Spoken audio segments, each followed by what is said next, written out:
सर्वेभ्यो नमः।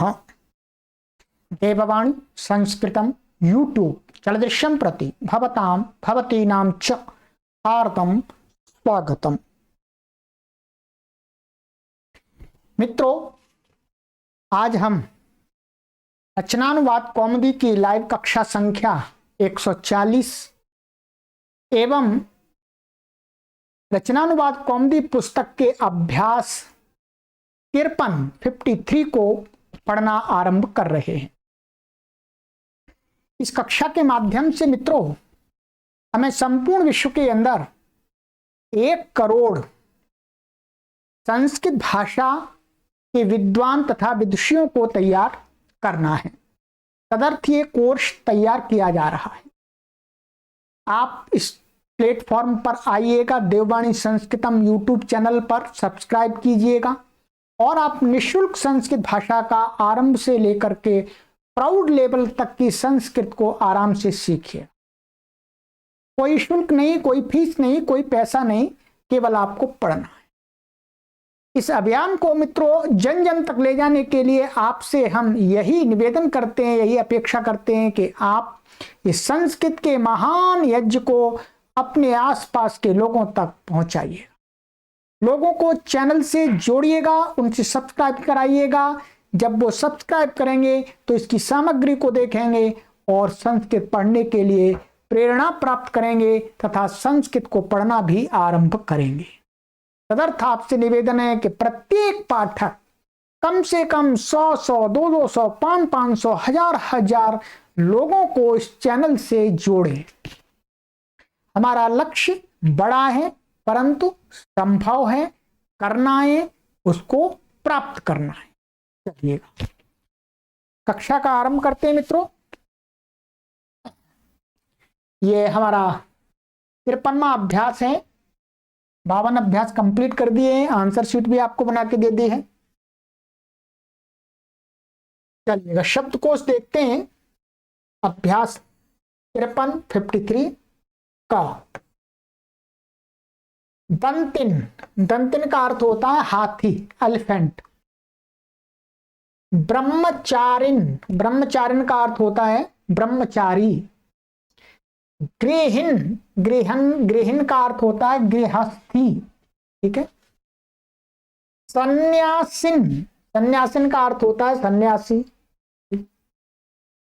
शिखरिन, शिखरिन का अर्थ होता है पर्वत। ये इतने शब्द 1, 2, 3, 4, 5 शब्द कैसे हैं? इन्नंत हैं, माने इनके अंत में सब जगह इन दिख रहा है। ठीक है। ये शब्द कैसे? इन्नंत। चलिएगा अभी बात करेंगे और फिर आगे है गृहस्थ। गृहस्था का अर्थ होता है गृहस्थी, माने फैमिली मैन, मैरिड मैन।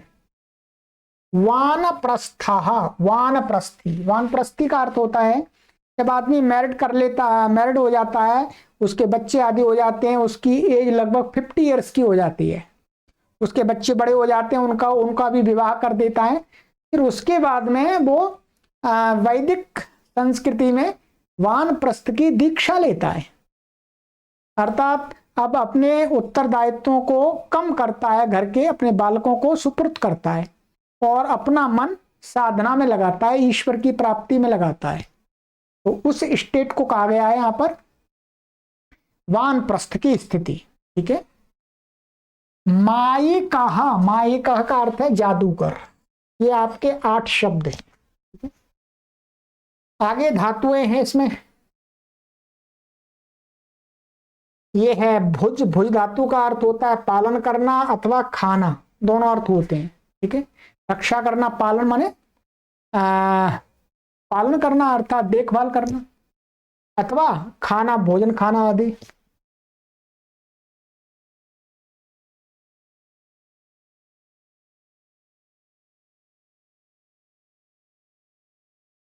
और ऐसी एक धातु है इसके अंदर। आगे अव्यय है गा। पुनः माने फिर, भूयः माने फिर, अन्यत्र माने और जगह, सर्वत्र माने सब जगह। ठीक है। ये आगे अपने हो गए, ये विशेषण है। बहुत विशेष शब्द देख लीजिएगा। तृष्टिताः माने प्यासा, तृष्टिताः माने प्यासा व्यक्ति। क्षुधिताः, क्षुधिता का अर्थ होता है भूखा व्यक्ति। दुखिताः, दुखिता माने दुखी व्यक्ति। गुणिनाः, गुणिनाः का अर्थ है गुणी व्यक्ति। धानिन, गुणिन, गुणिन है, गुणिनाः नहीं गुणिन, गुणिन माने गुणी व्यक्ति। धनिन, धनिन माने धनी व्यक्ति। ज्ञानिन माने ज्ञानी व्यक्ति। सुकृतिन माने विद्वान अथवा पवित्रात्मा, श्रेष्ठात्मा। कुशलिन, कुशलिन का अर्थ है सकुशल। दूरदर्शिन माने दूरदर्शी, दूरदर्शी माने दूर की सोचने वाला।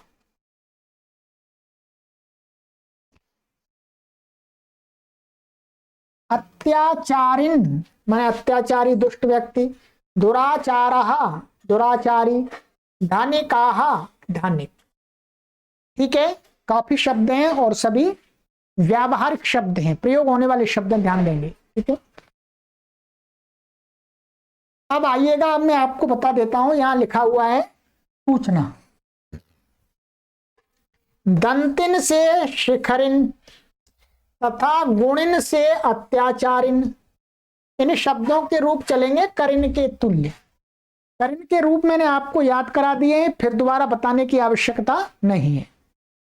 शब्द रूप संख्या 10 पर मैंने आपको स्मरण कराए थे बहुत पहले, तो उनके समान ही आपको रूप चलाने हैं, ध्यान देंगे। ये उनके समान रूप आप चलाइएगा। ठीक है, ये यहां से दंतिन से लेकर के शिखरिन और यहां से लेकर के गुणिन से लेकर के अत्याचारिन यहां तक। ठीक है, ये करिन के तुल्य चलेंगे, जैसे करी, करिणौ, करिणः, करिणम, करिणौ, करिणः, करिणा, करिभ्याम, करिभि, करिणे, करिभ्याम, करिभ्यः, करिणाः, करिभ्याम, करिभ्यः, करिणाः, करिणोः, करीणाम। ठीक है, और फिर करिणी, करिणोः, करिषु, हे करिन, हे करिणौ, हे करिणः। इस प्रकार से रूप चलते हैं। ठीक है, तो बनाइएगा सब। अब यहां पर आपको मैं ये बता दूं, भुज धातु का रूप तो मैं अभी आपको बताऊंगा, याद कराऊंगा। ये तो क्या है, ये तो हमेशा ये शब्द है दंतिन, ये हाथी को ही कहता है, ये पुल्लिंग में ही चलेगा। ठीक है, ये किस में चलेगा, पुल्लिंग में। ये स्त्रीलिंग में नहीं चलता है। ब्रह्मचारिन, ब्रह्मचारिन ये शब्द स्त्रीलिंग में भी चलता है।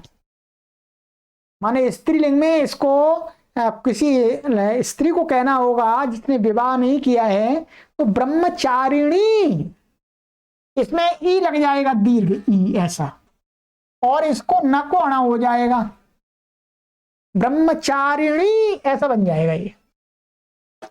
फिर इसका रूप चलेगा नदी के समान। जब स्त्रीलिंग में आप बताएंगे तो फिर नदी के समान चले, करी के समान नहीं चले, करण के समान नहीं चलेगा फिर। ठीक है, अच्छा, ऐसे ही ये शब्द है गृहिण, तो ये भी क्या है, स्त्रीलिंग में, इसमें भी ई जोड़ देंगे तो गृहिणी, क्या गृहिणी, मैं नकोड़ा हो जाता है नियम से, और यहाँ ई जुड़ जाएगा, फिर नदी के समान इसका रूप चलेगा। जब कोई मैरिड स्त्री को कहेंगे तब। ऐसे ही सन्यासिन, सन्यासिन है, सन्यासिन पुरुष को कहेंगे तो करी के समान, करण के समान रूप चलेगा, और स्त्री को कहेंगे तो ई लगा देंगे, या सन्यासिनी। ठीक है, फिर नदी के समान रूप चलेगा उसका।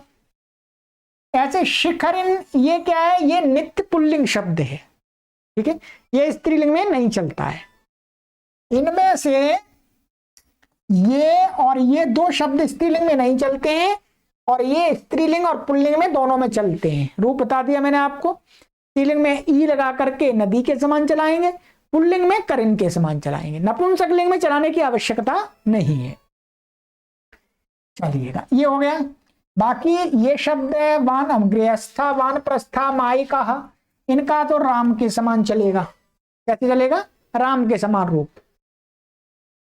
और ये अव्यय अव्ययों का रूप नहीं चलता। बाकी के विशेषण, ये विशेषण शब्दों का रूप तीनों लिंगों में चलता है। ठीक है, क्या चलता है? तीनों लिंगों में। परंतु यहां पर जो विशेषण दिए वो मुख्य रूपता इनके रूप पुल्लिंग में या स्त्रीलिंग में ही चलेंगे। ठीक है, नपुंसक लिंग में चलाने की आवश्यकता नहीं है। पुल्लिंग में तो देखिएगा, त्रिषिता राम के समान चलेगा, क्षुधिता राम के समान चलेगा पुल्लिंग में, दुखिता राम के समान चलेगा पुल्लिंग में, और स्त्रीलिंग में रमा के समान चलेगा। यहां क्या हो जाएगा? त्रेषिता, ऐसा हो जाएगा। किसी स्त्री को कहना है कि ये प्यासी स्त्री है तो त्रिषिता ऐसा बनेगा। फिर इसका रूप चलेगा आपका रमा के समान। ऐसे क्षुधिता, ऐसे दुखिता स्त्री को कहेंगे तो ठीक है। और यदि नपुंसक लिंग को इस शब्द नपुंसक लिंग के साथ में विशेषण बनाना है तो गृहम के समान चलेगा। जहां पे आपको गृहम के समान, ठीक है।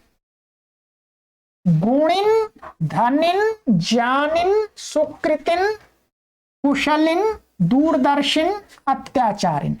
ध्यान देंगे, इन शब्दों का पुल्लिंग में और स्त्रीलिंग में ही प्राय करके चलता है।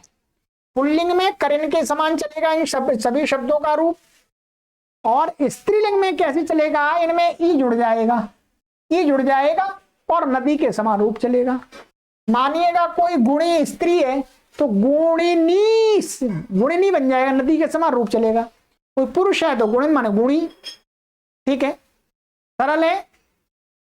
ऐसे ही सभी शब्दों को आपको पुल्लिंग में और स्त्रीलिंग में बना लेना है अपनी नोटबुक पर। ठीक है, बाकी का ये दुराचार, धनिका, ये तो आपको राम के समान ही चलेगा पुल्लिंग में। स्त्रीलिंग में दुराचारा रमा के समान, ऐसे धन्य का, ठीक है, धन्य का तो ये धनिका बन जाएगा आपका। ठीक है, तो इसका वास्तव में पुल्लिंग में स्त्रीलिंग में प्रयोग होता ही नहीं है, इसका वास्तव में होता ही नहीं, कहीं प्रयोग नहीं दिखेगा आपको। ठीक है, चलिएगा।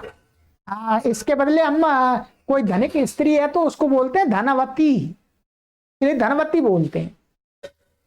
ये तो मैंने आपको इनका रूप बता दिया कि इनका रूप ऐसे चलेगा। ये करना है आपको तैयार, ये है आपका गृह कार्य। सबका इनका जो जो मैंने बताया है अपनी नोटबुक पर लिख लीजिएगा। ठीक है,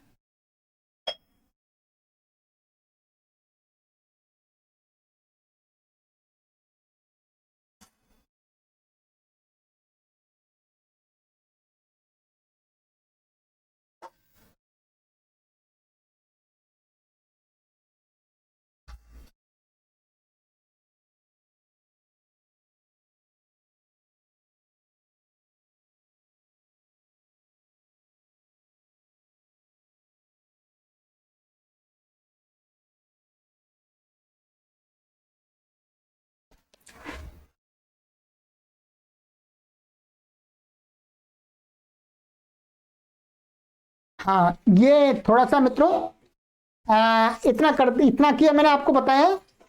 अब ये थोड़ा सा हैंग हो रहा है।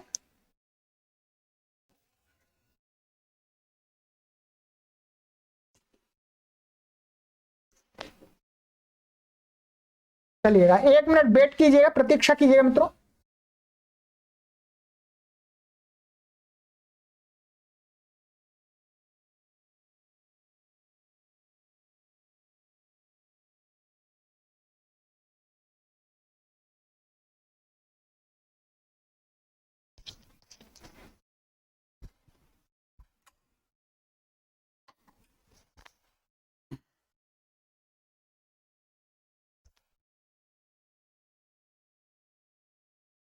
हाँ, कभी कभी ऐसी प्रॉब्लम आ जाती है, वैसे ठीक चलता है।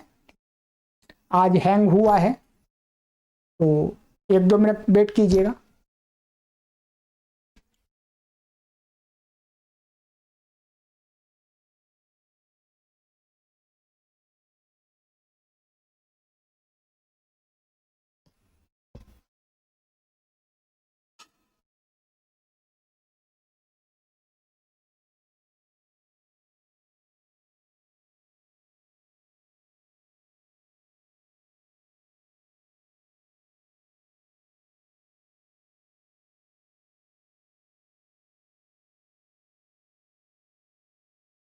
चलिएगा,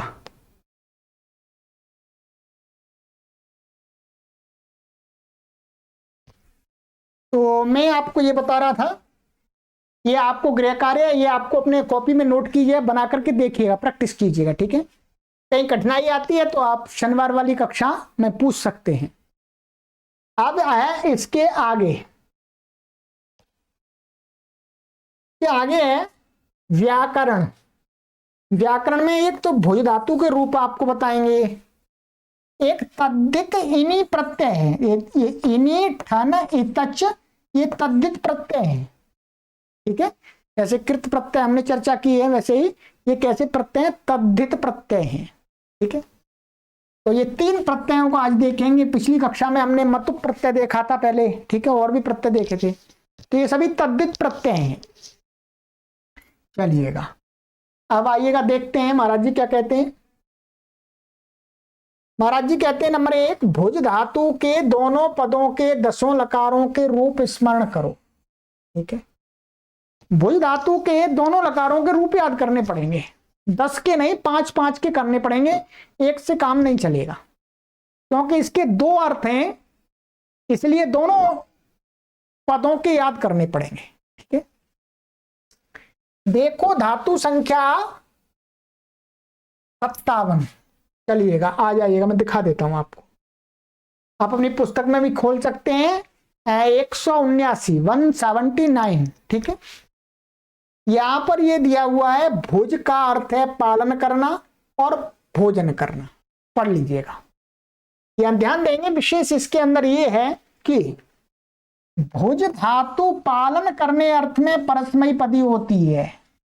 जब इसका अर्थ परस्मय पालन करना अर्थ हम लेते हैं तो इसके रूप चलेंगे परस्मयी पद में, और भोजन करना उपभोग करना अर्थ में आत्मनेपदी ही होती है।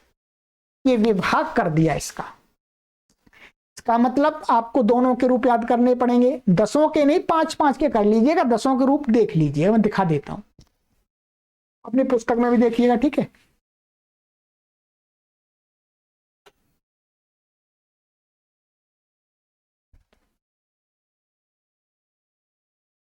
ये देखिएगा,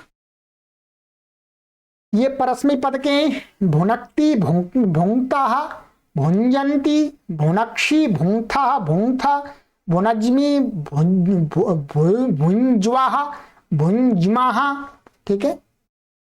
तो ये लटके हैं, ये लोटके हैं, ये लंके हैं, ये विदलिंग के और लिट, ठीक है। और आगे ये आपके पूरे लुंग के 10 लकारों के हैं, और जब खाने अर्थ में प्रयोग करेंगे तो फिर आत्मनेपद में याद करने पड़ेंगे। इनका संस्कृत साहित्य में भरपूर प्रयोग होता है, इस धातु का ध्यान रखेंगे, इसलिए 5 लकारों का तो जरूर याद कर लीजिएगा, ठीक है जी। 5 लकारों का यह लिखा हुआ है, आपके पास पुस्तक है, ठीक है।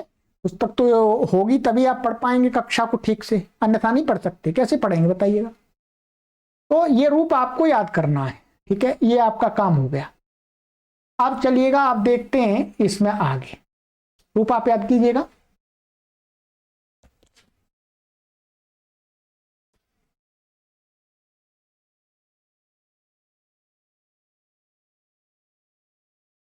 नियम 168, 168, ठीक है।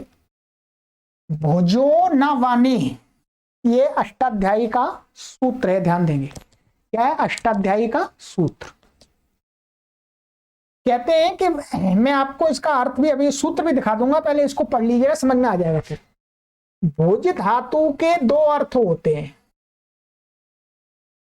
ठीक है। कौन कौन सा अर्थ होता है? कहते हैं एक तो रक्षा करना और भोजन करना, ये है भोजा अभ्यव पालनयोः, ऐसा अर्थ है, ठीक है। रक्षा करने अर्थ में केवल परस्मयी पदी है, रक्षा करना इसका अर्थ होगा तब तो परस्मयी पद अर्थ निकलेगा।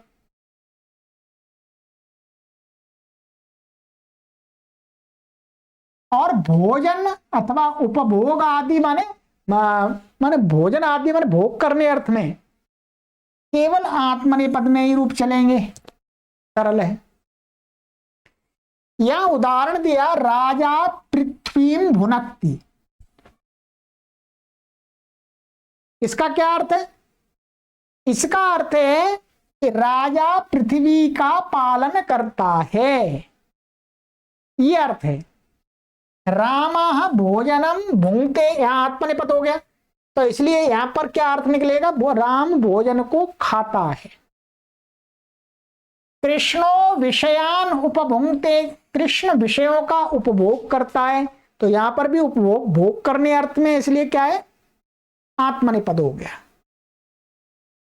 अब आप कहीं पर भी साहित्य में भुज धातु का आत्मनेपद देखते हैं तो उसका अर्थ लगाना है भोग करना, खाना।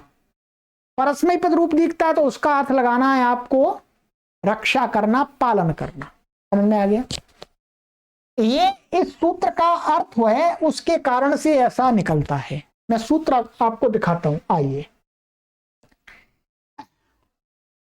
ये सूत्र है आपका प्रथम अध्याय के तीसरे पाद का 66वां सूत्र है ये, ठीक है। भुजो न बने, ठीक है। अवन का अर्थ होता है, ठीक है,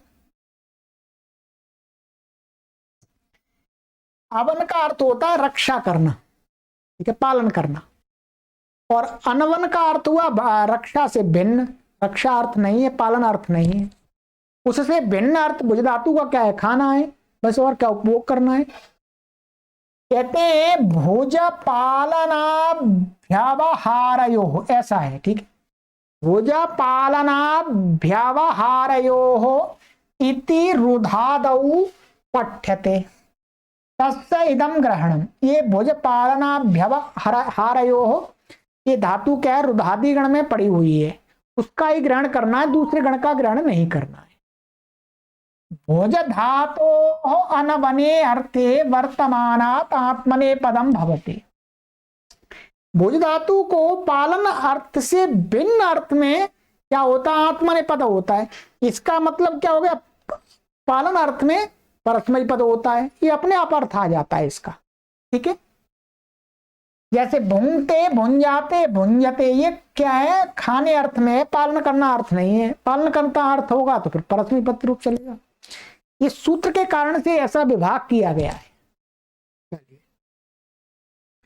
अब आइएगा, देखिए, तो ये कंप्लीट हो गया आपका। ये हमेशा ध्यान रखेंगे अच्छी प्रकार से अपने मस्तिष्क में। भुज धातु के दो अर्थ होते हैं, दोनों, एक में पालन करने अर्थ में तो परस्मैपदी होती है, खाने अर्थ में आत्मनेपदी होती है।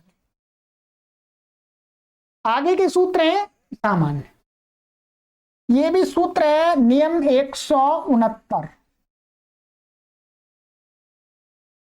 आता इनी ठनाऊ या आता इनी ठनाऊ, इसका अभी केवल सूत्र का ये जो लिखा हुआ है अर्थ वही समझना है, ठीक है। अकारांत का अर्थ है ह्रस्व अकारांत, ठीक है। क्या? ह्रस्व अकारांत, दीर्घ नहीं है, ह्रस्व। ह्रस्व अकारांत शब्दों से युक्त या वाला अर्थ में, माना कोई ह्रस्व अकारांत शब्द है और उसके अर्थ हमें लगाना है इससे युक्त अथवा इस वाला, ठीक है। अर्थ में शब्द के अंत में इनी और ठन ये तद्धित प्रत्यय होते हैं, तद्धित प्रत्यय हैं, ये सूत्र ही है वास्तव में। आता इनी ठना हुआ, ये दो प्रत्यय इन, इनी और ठन, ठीक है। इनी का इन शेष रहता है, ध्यान दीजिए, इनी का इन शेष रहता है। जैसे ये गुण शब्द है, क्या? गुण, गुण शब्द है, गुण कैसा? ह्रस्वकारांत है। अब हम कहेंगे गुण से युक्त व्यक्ति अथवा गुण से गुण वाला कहेंगे, तो इस गुण शब्द में क्या है? हम इन्हीं जोड़ देंगे, इन जोड़ देंगे, ये इन जोड़ेंगे तो क्या नियम लगेगा? ये पीछे का आ है ये हट जाता है, ये हट जाता है, व्याकरण के सूत्र से ये हट जाता है। तो क्या बन जाता है? ये गुण था तो ये हलंत हो गया, ये गुण ऐसा, और यहाँ इन जुड़ गया तो क्या बन जाता? गुणिन बन जाता है। ये क्या बन गया? गुणिन बन गया। गुणिन बन गया, बने गुण युक्त अथवा गुण वाला। अब इसका रूप कैसे चलेगा? वैसे ही चलेगा। पुल्लिंग में कोई पुरुष है तो कर्ण के समान, और कोई स्त्री है गुण वाली या गुण से युक्त तो उसमें ई जुड़ जाएगा यहां पर, और ई तो नदी के समान रूप चल जाएगा, गुण नी, जैसा कि ऊपर बताया।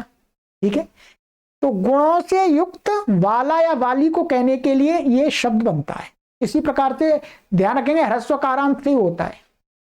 ऐसे धन से धानिन, ठीक है, धनी व्यक्ति। इसी प्रकार ज्ञान से ज्ञानिन, ठीक है। दंत से दंतिन, माने हाथी के दांत होते हैं दो बड़े बड़े, इसलिए उसको दंतिन बोलते हैं। इन प्रत्यांत के रूप पुल्लिंग में कर्ण के तुल्य शब्द रूप 10 चलेंगे, ऊपर बता दिया है। स्त्रीलिंग में ई लगाकर नदी के तुल्य, ये मैंने समझा दिया आपको और अच्छी प्रकार से समझ में आ गया। ठीक है, अब ये तो हो गया इन प्रत्यांत का। ठीक है, ठन प्रत्यय का, ठन का क्या होता है? ये ठन का न चला जाता है, और ठको भी क्या हो जाता है? इक हो जाता है, इक शेष रहता है। इसका अर्थ है कि अष्टाध्यायी के सूत्र से ठन के ठको इक हो जाता है। क्या हो जाता है बोलो? इक। जैसे धन शब्द है, ये भी ह्रस्वकारांत से होता है। धन से ठन कर दिया, ठन का और इक, और यहां पर भी न का आ चला जाता है, या चला जाता है तो मिल जाता धानी का बन गया धानी का। दंड से दंडिका, दंड वाला। माया माई का, ठीक है। यहां पर ये प्रत्यय ध्यान दीजिएगा, माया शब्द से जो ये प्रत्यय हुआ है ये इस सूत्र से नहीं हुआ, ये इसके लिए अलग सूत्र है, परंतु यहां दिखा दिया है। ठीक है, क्योंकि माया शब्द क्या है? दीर्घ है ये, तो ये तो ह्रस्व से बोलता है, इसके लिए एक अलग शब्द है, अलग सूत्र है, वो यहां दिखाया नहीं है। ठीक है, पर बनता अर्थ यही होता है, अर्थ यही होता है, यही ठन प्रत्यय होता है, पर सूत्र दूसरा है। ठीक है, नहीं तो आप कहेंगे कि यहाँ तो ह्रस्व लिखा हुआ है, ये दीर्घ से कैसे हो गए? तो दूसरे सूत्र से होता है ठन प्रत्यय। तो माया माने जादूगर, माया का माने जादूगर, जो माया दिखाता है। ठीक है,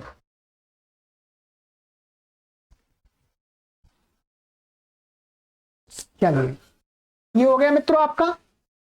अब है आपका नियम 170। नियम 170 में अच्छा नियम है ये भी। ठीक है,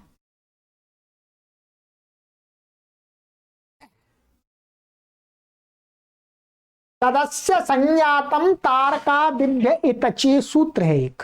ठीक है, बड़ा सूत्र है, सूत्र को नहीं देखना आपको, और केवल अर्थ देखना है। युक्त अर्थ में कुछ शब्दों से, माने अर्थ वही है, वाला अर्थ नहीं आएगा इसमें, युक्त अर्थ आएगा। ठीक है, युक्त अर्थ में कुछ शब्दों से इतच प्रत्यय होता है, सबसे नहीं होता है, कुछ शब्दों से होता है। इतच का इत शेष रहता है।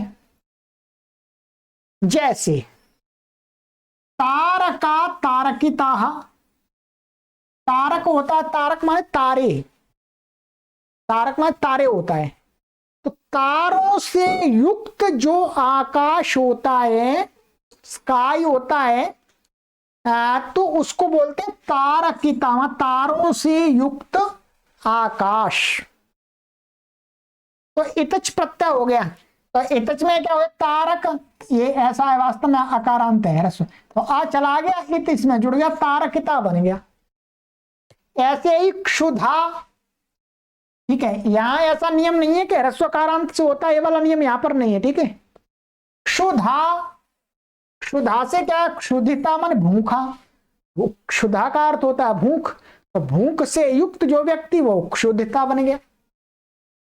ठीक है, और स्त्री होगी तो क्षुधिता बन जाएगा। ऐसे ही पिपासा, प्यास, प्यास से युक्त व्यक्ति हो जाता है पिपासिता, स्त्रीलिंग में पिपासिता, रमा के समान।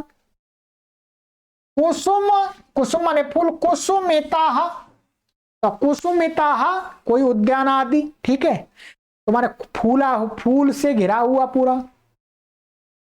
पुष्प पुष्पिता, फूलों से युक्त, ठीक है। दुख दुखिता, दुखी। अंकुरिता माने अंकुर, अंकुर से युक्त, अंकुरता माने कोई दाना, बीज, सीड आदि। तो ये इतच प्रत्यय करता है, ठीक है, ध्यान देंगे। एक शब्द यहां दिखाया नहीं, यहां पर एक शब्द और बनता है, एक बनता है पंडिता, जो बनता है ना पंडिता, मैं बता देता हूं आपको ये, क्योंकि हम लोग सभी लोग पंडित बन रहे हैं ठीक है, तो पंडित शब्द का अर्थ भी चलते चलते आपको बता देते हैं। पंडित शब्द यही बनता है, पंडित कोई जन्म से नहीं होता है, ये ध्यान दीजिएगा। पंडित कोई जन्म से नहीं होता है। पंडित शब्द का अर्थ ये नहीं है कि किसी कुल विशेष में आपने जन्म ले लिया तो आप पंडित बन गए, नहीं, ये वास्तव में अर्थ नहीं है, लोगों ने गलत अर्थ कर दिया, ध्यान दीजिएगा। इसमें ऐसा नहीं है कि इसमें पंडितों की बुराई है, पंडित लोगों की बुराई कर रहे हैं, नहीं, हमको शब्द का वास्तविक अर्थ समझना है मित्रों, ठीक है। यदि हम वास्तव में ब्राह्मण हैं तो हमें शब्दों का अर्थ जानना चाहिए। तो पंडित का अर्थ यही होता है वास्तव में बुद्धिमान व्यक्ति, विद्वान व्यक्ति, चाहे कोई भी हो, कोई भी हो, किसी भी सब्जेक्ट का हो, ये जरूरी नहीं कि वो संस्कृत का ही हो, ऐसा नहीं है, किसी भी सब्जेक्ट का हो, उसमें उसको जानता अच्छी प्रकार से, वो पंडित है। कैसे बनता है? ये बनता है आपका पंडा शब्द है, पंडा, क्या है? पंडा। पंडा का अर्थ होता है बुद्धि। लोग जानते नहीं है, पंडा लोग जानते हैं कि जो मथुरा में पंडे रहते हैं उनको पंडा, पंडा ये नहीं है। पंडा शब्द का अर्थ है वास्तव में बुद्धि, ठीक है। अब यहां पर क्या है? पंडा माने बुद्धि, तो बुद्धि से युक्त माने पंडा से युक्त माने जिसकी पंडा उत्पन्न हो गई है, अर्थात जिसका ज्ञान बढ़ गया है, बुद्धि विकसित हो गई है, उस व्यक्ति को क्या बोलते हैं? पंडित। और कोई स्त्री होगी तो क्या बोलेंगे उसको? पंडिता। अर्थात जिसकी बुद्धि विकसित हो गई है, तर्कशालिनी हो गई है, चीजों को समझने वाली हो गई है, ऐसी बुद्धि वाला या वाली पंडित या पंडिता कहलाता है। कोई भी व्यक्ति हो, किसी भी देश में रहने वाला हो, कहीं का भी हो, कोई लेना देना नहीं है, शब्द का यह अर्थ है, ठीक है। इस सूत्र से ही प्रत्यय होता है तदस्य संजातम तारकादिभ्य इतच, ठीक है। ये इतच प्रत्यांत शब्द है, आप समझ लीजिएगा, ठीक है, मैंने बता दिया आपको। अब आप दूसरे लोगों को समझा सकते हैं अपनी बात को, ठीक है। अब आ जाइए, ये बता दिया मैंने आपको। अब थोड़ा सा अंत में और दिया है, उसको भी कंप्लीट कर लेते हैं मित्रों। ये देखिए, सूचना, ये कुछ चिन्ह होते हैं, चिन्ह होते हैं, लेखन में प्रयोग करने होते हैं, खूब करते हैं, ठीक है। सबसे पहले हम आपको ये बात बता दें कि ये जो चिन्ह है, ये वास्तव में ये विदेशी भाषाओं से आए हैं। भारत की जो प्राचीन भाषा संस्कृत भाषा है, उसमें जो लिखे हुए ग्रंथ हैं, उनमें आपको ये चिन्ह नहीं मिलेंगे कोई रोक टोक नहीं मिलता, लगातार चलता है ग्रंथ। परंतु ये चिन्ह सुविधा के लिए, चीजों को समझने के लिए, लिखी हुई चीज को हम आसानी से समझ जाएं, उसके लिए बहुत इंपॉर्टेंट हो चुके हैं, ठीक है। वो अब आराम से हम संस्कृत में भी, हिंदी में भी, सब जगह प्रयोग करते हैं। मुख्य रूप से तो ये संस्कृत और हिंदी में ही प्रयोग होते हैं, इंग्लिश में कुछ होते हैं, इसमें से सारे नहीं होते, ठीक है। देखिएगा, निर्देश चिन्ह, लेखादि में शुद्ध बोध के लिए कतिपय संकेतों का प्रयोग किया जाता है, उनके नाम तथा निर्देश चिन्ह ये हैं। यहां देख लीजिएगा, आपको ध्यान रहेगा, अच्छा है। अल्प विराम, सबसे पहला अल्प विराम का चिन्ह कैसे लगाते हैं? ऐसा लगाते हैं, दिख रहा होगा आपको। अल्प विराम कैसे लगाते हैं हम?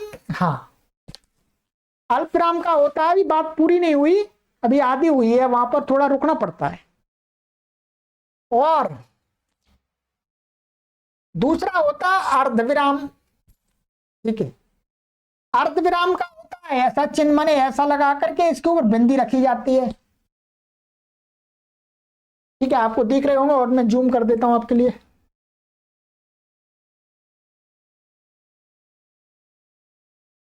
चलिए,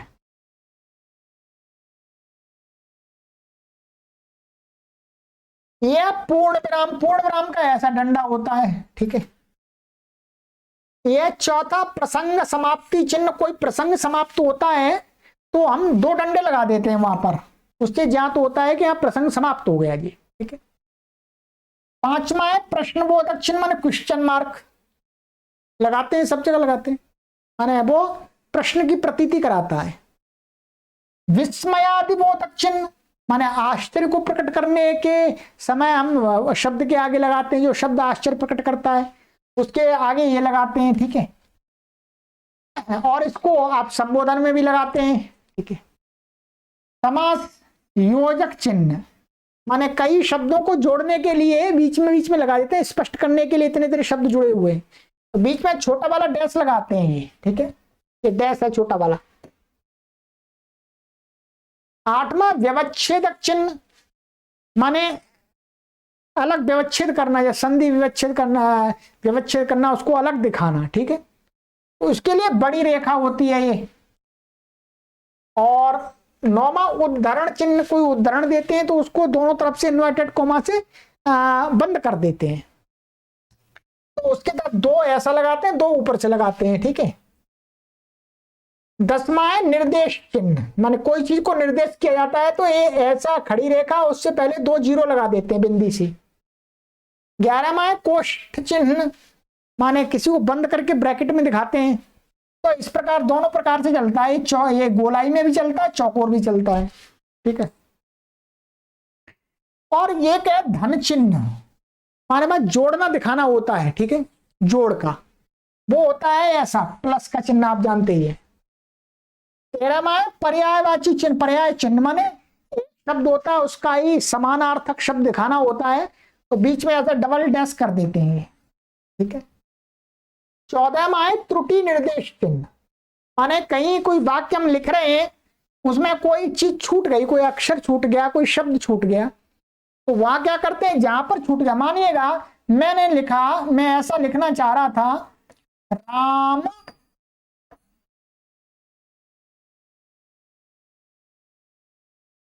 राम का यह घर है।